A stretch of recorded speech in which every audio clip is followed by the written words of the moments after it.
अगले 20 दिनों में अंतरिम बजट पेश होने वाला है और ये साल चुनाव का साल है। तो लिहाजा शेयर बाजार के लिए भी बहुत खास है। दूसरी तरफ अगर हम मार्केट को देखें तो पिछले कुछ समय से लगातार उतार चढ़ाव बहुत जारी है। ऐसे में आने वाले कुछ हफ्ते बाजार के लिए कैसे रहेंगे, अगर आप भी ये जानना चाहते हैं तो मनी कंट्रोल हिंदी के साथ जुड़े रहिए, क्योंकि आज हमारे साथ बातचीत करने के लिए मौजूद है एसएमसी ग्लोबल के चेयरमैन सुभाष अग्रवाल जी। सुभाष जी, सबसे पहले आपको मनी कंट्रोल और मनी कंट्रोल हिंदी के पाठकों की तरफ से हैप्पी न्यू ईयर। और मेरा सबसे पहला सवाल ये है कि अंतरिम बजट जो अभी आने वाला है 20 दिनों में, तो इस कुछ हफ्ते जो बाकी है, इसमें हम किस सेक्टर्स पे या किस तरीके के शेयर्स पे फोकस कर सकते हैं? जो छोटे इन्वेस्टर्स हैं उनको कहाँ ध्यान देना चाहिए? First of all, happy new year to you also. और सभी व्यूवर्स का मैं हैप्पी न्यू ईयर बोलता हूं, और मुझे बुलाने के लिए भी धन्यवाद। देखिए, 1 फरवरी 2024 को ये बजट पेश होगा। ये हम वोट ऑन अकाउंट या इंटरिम बजट के नाम से जानते हैं, क्योंकि फुल बजट तो हमारे इलेक्शंस के बाद आएगा, जी सर। जनरल इलेक्शंस के बाद। तो तब तक इसके अंदर बहुत चैलेंजिंग रिफॉर्म बहुत रिक्वायर्ड है, मिनिमम रिफॉर्म्स हैं वो कर सकते हैं। शेयर मार्केट बड़े अच्छे मूड के अंदर चल रहा है। 2023 एंडिंग, दिसंबर 2023 एंडिंग में निफ्टी 20% बढ़ा है। मिड जी सर। कैप 50% बढ़ा है, और स्मॉल कैप 62% बढ़ा है। तो जी सर। ये जो मार्केट 1 जनवरी को हम देखते हैं, तो मार्केट बहुत सेंटिमेंट बहुत पॉजिटिव है, और आने वाला टाइम भी अच्छा है, क्योंकि रिफॉर्म्स और बजट और जो 3 स्टेट्स में जो इलेक्शंस हुए थे वो बड़े पॉजिटिव थे। मतलब बीजेपी उसमें जीती है। तो इससे लगता है कि पॉलिटिकल स्टेबिलिटी 2024 जनरल इलेक्शंस में बनी रहेगी, और कोई चैलेंज नहीं है पॉलिटिकल स्टेबिलिटी का। तो शेयर मार्केट ये वैसे देखे जनरल में तो ईच सेक्टर में रहेगा, लेकिन नॉर्मली हमने देखा है कि पास्ट के अंदर बजट में कैपिटल एक्सपेंडिचर का एलोकेशन हमेशा बढ़ा है। Okay sir. तो इस साल भी और बढ़ने की उम्मीद है। ओके। ऐसा कोई सेक्टर जिसे बच के रहना चाहिए? चैलेंज था, इकोनॉमी डेवलप इतना बढ़ नहीं रही थी तो हम कह रहे थे आईटी सेक्टर में डिमांड कम है, तो वी वर टेलिंग कि आईटी सेक्टर के अंदर बच के रहना चाहिए। लेकिन इस साल लगता है यूएस में भी इलेक्शन है, और वहां की भी जीडीपी इंप्रूव हो रही है। तो इस साल भी मतलब आईटी सेक्टर में वेट एंड वॉच वाली स्थिति है। बाकी चाइना का जो मैन्युफैक्चरिंग सेक्टर है, और वहाँ पे रियल एस्टेट सेक्टर है, दोनों चैलेंजिंग है, क्योंकि वहाँ पे ग्रोथ धीरे हो रही है। और ये जो जियो पॉलिटिकल हम कहते हैं कि इसमें बहुत बड़ा चैलेंज है।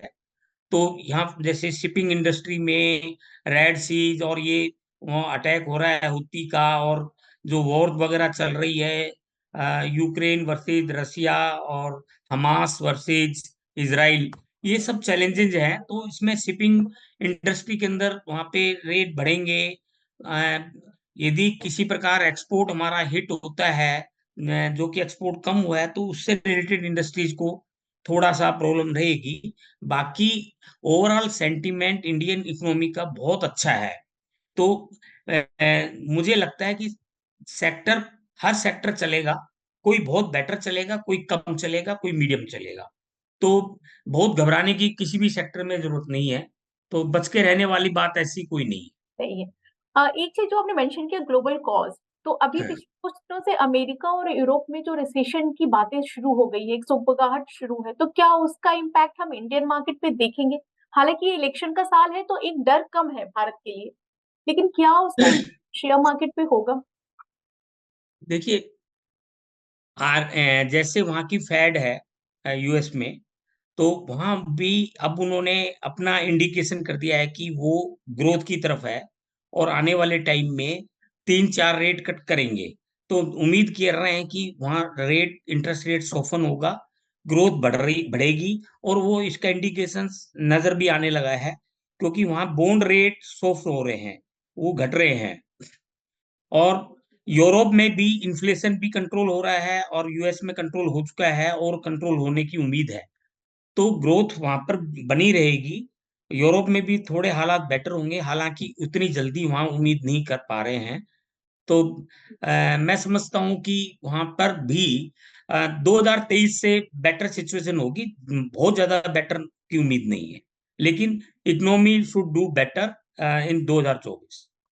ओके, यानी आने वाले दिन हमारे बेहतर ही हैं। हाँ, बेहतर रहे। एक एक सवाल जो मैं ये पूछना चाहूंगी कि हर साल बजट के पहले, हालांकि ये अंतरिम बजट है, वोट ऑन अकाउंट है, और निर्मला सीतारमण कह चुकी है कि बहुत बड़े ऐलान नहीं होंगे, लेकिन फिर भी हर बार बजट से पहले एसटीटी को लेके और एलटीसीजी को लेकर के मार्केट को एक डर होता है कि कहीं वो फिर से इंटरेस्ट बढ़ना चाहे, वो रेट बढ़ना चाहे। तो क्या इस बार कोई है ऐसा डर मार्केट को, या वो नहीं डर दिख रहा है? देखिए, कैपिटल गेन के अंदर क्वेश्चन आ चुका है कि ये रिफॉर्म्स होने चाहिए। रिफॉर्म्स कई तरह के हैं। एक तो क्या है कि इन्वेस्टर को ये समझ नहीं आता कि इतने सारे गैप्स हैं कि लॉन्ग टर्म, शॉर्ट टर्म पहले, फिर डेट इक्विटी, फिर इंडेक्सेशन, है नहीं, और फिर asset class, different different asset class में डिफरेंट डिफरेंट रेट है, होल्डिंग पीरियड डिफरेंट डिफरेंट है। तो इन सबको सिंप्लीफाई करना चाहिए। और rate, already long term capital gain के रेट बढ़े हुए हैं और शॉर्ट टर्म कैपिटल गेन के रेट बढ़े हुए हैं। तो मैं नहीं समझता कि गवर्नमेंट इसको और बढ़ाएगी।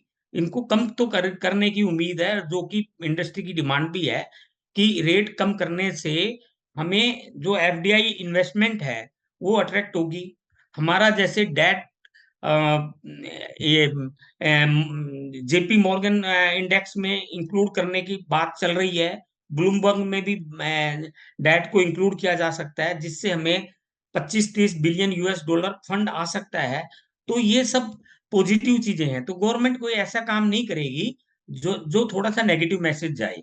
और क्योंकि हमें कैपिटल एक्सपेंडिचर के लिए बिग वे में इन्वेस्टमेंट चाहिए, गवर्नमेंट अपना एलोकेट भी कर रही है और बाहर से भी अट्रैक्ट कर रही है।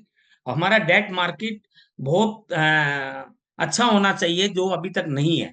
तो इसको अट्रैक्ट करने के लिए इनको कैपिटल एफडीआई इन्वेस्टमेंट करने के लिए वो प्लेटफॉर्म देना होगा, जो अब every time every year they are trying to give it. तो मैं नहीं समझता कि लॉन्ग टर्म कैपिटल गेन या शॉर्ट टर्म कैपिटल गेन का कोई रेट बढ़ाने की उम्मीद है। यानी सरकार ऐसा कोई काम नहीं करेगी फिलहाल जिससे बाजार में पैसा आना कम हो जाए। करेक्ट। सर एफडीआई एक अट्रैक्ट करने का इनका पूरा मौका फोकस है। देने का चांस है। हाँ जी। सर एक चीज है कि पीएम नरेंद्र मोदी का जो पहला कार्यकाल था, यानी 2014, 16 मई जिस दिन रिजल्ट आया था, उस दिन शेयर बाजार में सेंसेक्स 24,000 पे बंद हुआ था, और आज 71,386 पे बंद हुआ है सेंसेक्स। तो ये पूरे 10 साल में ऐसी क्या चीज रही, क्या रीजन रहा जिससे सेंसेक्स को ये ग्रोथ मिली, जबकि बाहर के मार्केट में ग्लोबल कॉजेज के अलावा जो जियोपॉलिटिकल टेंशन है वो सब बरकरार है, उसके बावजूद सेंसेक्स के इस ग्रोथ की क्या वजह है? देखिए, हमारे यहाँ एक तो डिमांड है, जी। डोमेस्टिक डिमांड है, नंबर वन फैक्टर। नंबर दो, पॉलिटिकल स्टेबिलिटी है। फर्स्ट जी। टाइम जब 2014 में हमारी गवर्नमेंट बनी थी, तो बीजेपी इंडिपेंडेंटली पावर में थी। थर्ड, जब ये पॉलिटिकली प्रेशर नहीं होता, तो पॉपुलिस्टिक डिमांड जो होती है वो उस पर ज्यादा फोकस नहीं किया जाता। हम ग्रोथ पर फोकस करते हैं। तब से आज तक हमने बहुत सारे स्टेप्स लिए हैं, जिससे कि एफडीआई अट्रैक्ट हुई है, इक्विटी मार्केट बढ़ा है, पॉलिटिकल स्टेबिलिटी बढ़ी है, एफडीआई बढ़ी है, डेट मार्केट में पैसा आया है, interest rate, inflation, interest rate, ये ठीक है, ग्लोबली के हिसाब से थोड़े से बड़े थे। जैसे हमारा क्रूड प्राइसेस बढ़े रहे, तो यहाँ इंपोर्टेड इन्फ्लेशन था। फिर भी हमने कोविड में जैसे देखा कि हमने अपनी वैक्सीनेशन से हमने खुद को भी प्रोटेक्ट किया, अपनी जनता को, और हमने बाहर भी एक्सपोर्ट किया और उनको फ्री भी दिया, एड भी दी। तो ये these are the good steps, जिससे ग्रोथ हमारा बढ़ रहा है। कैपिटल एक्सपेंडिचर हमने हर साल बजट के अंदर एलोकेशन बढ़ाया है, डिफेंस की मैन्युफैक्चरिंग बढ़ाई है हमने। जैसे इसरो है, उसका गुड फील फैक्टर बढ़ गया, हम चांद के ऊपर पहुंच गए। अभी हमारा आदित्य सूरज के वो पॉइंट के ऊपर L1 पे पहुंचा है, बिल्कुल सर। एस्टेब्लिश किया है। और बहुत सारी डेवलपमेंट है, जिससे पब्लिक इमेज, वर्ल्ड में इमेज बेटर हुई है। लोग इंडिया की तरफ देखते हैं और उससे क्रेडिबिलिटी बेटर है, तो उससे एवरीथिंग जो गुड फील फैक्टर आता है, तो इंडस्ट्री के अंदर विकास होता है, आम आदमी का कॉन्फिडेंस बढ़ता है, बिजनेसमैन का कॉन्फिडेंस बढ़ता है, और फिर विकास होती है। तो ये ग्रोथ बढ़ रही है इस पर, इसी वजह से। जी सर। एक और चीज़ पूछना चाहूँगी, क्योंकि इलेक्शन है और ये एक इम्पोर्टेंट ईयर है बजट के लिए, बजट बजट और मार्केट दोनों के लिए। ऐसे में क्या लगता है, सेंसेक्स और निफ्टी क्या लेवल टच कर सकते हैं इस साल? मतलब ये एक बहुत इंटरेस्टिंग क्वेश्चन होता है हर बार के लिए कि क्या लेवल दिख रहा है अभी? देखिए, मैं समझता हूँ दिसंबर 2023 में हमारा सेंसेक्स 20% बढ़ा था। जी। तो दिसंबर 24 तक 15% बढ़ना चाहिए, क्योंकि हमारा बेस थोड़ा बढ़ गया है। इसलिए वो ऑलरेडी जो 20% बढ़ चुका है, इससे बेस बढ़ गया तो 15% फिर भी आएगा। तो निफ्टी शुड बी 25,000 और सेंसेक्स शुड बी अराउंड 83,000। अच्छा, यानी कि इस साल के अंत तक सेंसेक्स हाँ, 83,000 दिसंबर तक जा सकता है। 24 तक का मैं प्रिडिक्शन दे रहा हूँ आपको। इसमें बाजार के लिए एक खतरा क्या है? जैसे एक नेगेटिव थॉट, जैसे अभी तक आपने जो भी बताया वो सब पॉजिटिव है, तो अभी जो बाजार के लिए सबसे बड़ा खतरा है वो क्या हो सकता है? इसकी देखिए, वजह से खतरा रिटेल इन्वेस्टर को बचना चाहिए। खतरा पहला खतरा, हम उम्मीद कर रहे हैं कि बीजेपी गवर्नमेंट आएगी, पॉलिटिकल स्टेबिलिटी मेंटेन रहेगी। किसी वजह से बीजेपी गवर्नमेंट नहीं आती है, ऑपोजिशन इंडी वगैरह जो आती है, या कहीं कोalition टाइप की गवर्नमेंट आती है, तो वो एक खतरा है कि पॉलिटिकल स्टेबिलिटी उसमें लोगों को नजर नहीं आएगी। मैं समझता हूँ रिफॉर्म्स जो अब तक किए गए हैं बड़े पॉजिटिव रिफॉर्म्स हैं, तो ये रिफॉर्म्स कंटिन्यू रहने चाहिए चाहे गवर्नमेंट कोई भी आए। लेकिन गुड फील फैक्टर इतना शायद मेंटेन नहीं रह पाई। ओके। तीसरा, कोई भी ऐसी डेवलपमेंट जिससे कि वार बढ़ जाए, या इंडिया के साथ किसी कंट्री की वार बन जाए, कोई भी टेंशन बढ़ जाए, है ना, चाइना, पाकिस्तान, या कोई भी कंट्री से रिलेशंस ऐसे खतरनाक हो जाएं जिससे कि वार हम भी कूद पड़े, तो वो भी एक बहुत नेगेटिव न्यूज हो सकती है। और बाकी देखिए, ऐसे कोई भी फैक्टर, मोटे तौर के ऊपर ये 2-3 फैक्टर को छोड़ के हमें नहीं लगता कि कोई और फिलहाल। मेजर इम्पैक्ट हो सकता है। तो ओके। यही मैं मैक्रो फैक्टर यही है। सर, अगर हम रिटेल इन्वेस्टर की बात करें जिनके पास छोटे पैसे होते हैं या कम पैसे वो इन्वेस्ट करते हैं, उनके लिए मिड कैप, स्मॉल कैप या लार्ज कैप किस तरीके के स्टॉक्स पे फोकस करना चाहिए अगर वो बिल्कुल फर्स्ट टाइम बायर हैं, अगर वो मार्केट में बस एंट्री ही की है? पहले तो मैं, जो फर्स्ट टाइम एंट्री कर रहा है, मैं उसको कभी सजेस्ट नहीं करता कि मार्केट में डायरेक्ट एंट्री करे। वो या तो म्यूचुअल फंड के थ्रू जाए, या ईटीएफ में जाए, है नहीं, तो मतलब, या फिर रजिस्टर्ड पीएमएस के अंदर इन्वेस्ट करे। दूसरी बात, यदि उसको इन्वेस्ट करना है तो लार्ज कैप के अंदर फोकस करें, ओके। क्योंकि मिड कैप और स्मॉल कैप, लास्ट ईयर जैसे मैंने बताया, मिड कैप 50% बढ़ गया है, स्मॉल कैप 62% बढ़ गया है। तो उनमें इतने बढ़ने के अब चांसेस नहीं है। अब लार्ज कैप ओवरटेक करेंगे मिड कैप और स्मॉल कैप को, तो उसमें इन्वेस्टमेंट फिर भी बनती है। और वो फर्स्ट टाइम इन्वेस्टर निफ्टी के 50 स्टॉक में जो उसको अच्छा लगे वो चूज करे, या सेंसेक्स के 30 स्टॉक्स में से कोई स्टॉक चूज कर ले जो उसको अच्छा लगता है, या उसकी अपनी कोई नॉलेज है तो इन्वेस्ट करे, और नहीं तो एसआईपी के तरह थ्रू इन्वेस्ट कर दे, म्यूचुअल फंड एसआईपी, या म्यूचुअल फंड के अंदर डायरेक्ट जाए। यानी कि देखा देखी करने से बचे और अपनी हाँ जी। समझ ना हो तो फिर एसआईपी के थ्रू ही इन्वेस्ट करें। एक सवाल जो मैं पूछना चाहूंगी, आखिरी सवाल होगा मेरा, कि जो सेबी अभी डेरिवेटिव और एफएनओ को लेकर के जो रवैया है उसको लेके हमें थोड़ा समझना है कि उसमें क्या है और किस तरीके का उसका इम्पैक्ट हम पे होगा और क्या इसका असर छोटे निवेशकों पे देखा जाएगा।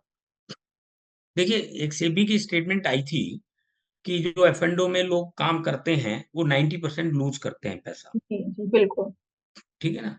तो ये, जहां तक मैं समझता हूँ, बहुत सारे इन्वेस्टर ऐसे होते हैं जो शेयर को होल्ड करते हैं और माइनस कर देते हैं एफ के अंदर, जी हैं, या कॉल पुट के अंदर वो पोजीशन ले लेते हैं, स्टॉक उनके पास होता है। तो सेबी की जो असेसमेंट है, वो मार्केट तेज है तो वो सारे नुकसान में आएंगे जो सेलिंग है। तो वो, उनको वो नहीं पता कि ये हेजिंग है, वो तो उसको एज ए यूनिक पोजीशन ले रखी मान मान लेते हैं। जी। जबकि वो, उसका कैश का स्टॉक बढ़ गया, और वो माइनस जो कर रखा है वो नुकसान हुआ। तो एक तो कैलकुलेशन में वो बहुत बड़ा इम्पैक्ट है।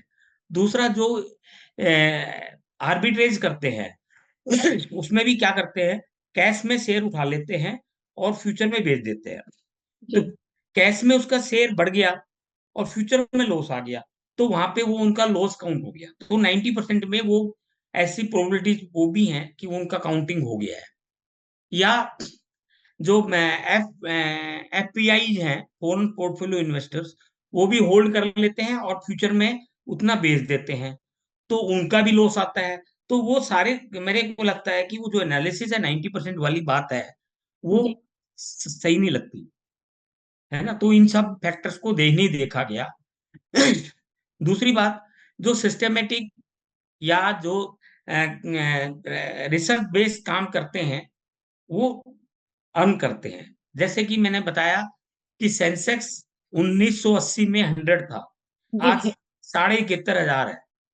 तो दैट मीन्स 750 टाइम, 715 टाइम बढ़ा है 43 साल के अंदर। बिल्कुल और तो यदि हम कंपाउंडेड रिटर्न निकालेंगे तो वो 16% पर ईयर से ज्यादा, पर एनम से ज्यादा कंपाउंडेड पड़ रही है। तो जी मतलब equity is a such A asset class which gives you long term return, जो आपके इन्फ्लेशन को बीट करते हुए वो रिटर्न आती है।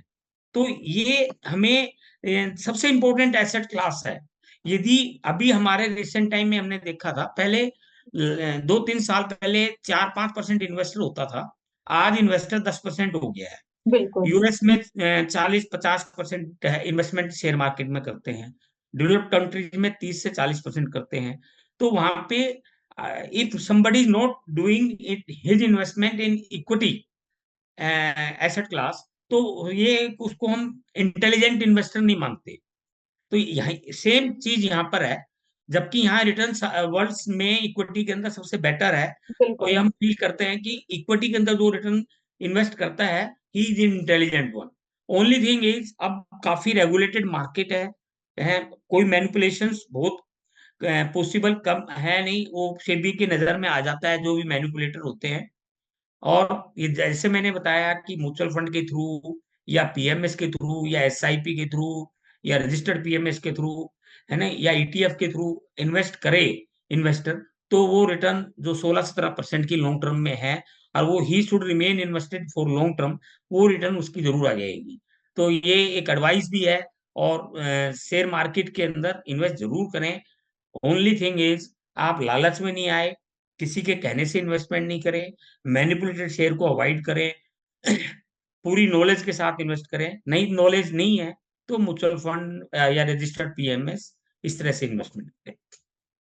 Thank you sir. सबसे बड़ी बात कि आपने ये जो सलाह दी, ये हमारे छोटे निवेश के लिए बहुत काम की सलाह है कि आप मार्केट में जरूर आए, लेकिन अच्छी तरह, ताकि ऐसा ना हो कि कहीं आप पहले ही कदम पे फिसल जाए। तो ये बहुत अच्छी सलाह रही। और हम कोशिश करेंगे कि बजट से पहले आप हमारे लिए फिर से टाइम निकालें और हम फिर से एक बार दोबारा बात करें। Okay, thank you sir. Thank you thank so you जी, मच। Thank thank you. या